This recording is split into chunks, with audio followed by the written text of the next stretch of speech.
Ang tagpong ito ay ilang araw na nakalipas at syempre sa dami ng aking mga videos natatabon-tabunan na siya at ayan na nga ililipat yung lalagyan patungan ng mga halaman dahil sa yung pinanggalingan niyan ay doon mailalagay ang ating swing na may paa.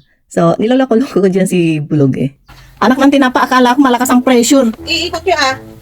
May iba-ibang ano yun oh. Sawal muna. Yan. Yan, tayo ay maglalagay ng swing dito. Yung lagalag na swing, dito magtatapos. Nak. Ano yan? Ano yan? Binabe... Ay, okay. Yan. Ano daw yun?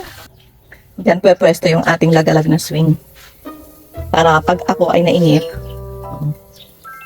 diyan na lang ako magtatampay, makatipid konti ng electricity kapag naka-turn on ang aking aircon. Ano nga, Rod?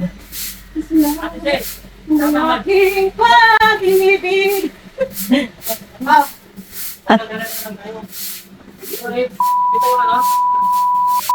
Thank you for watching. Bye!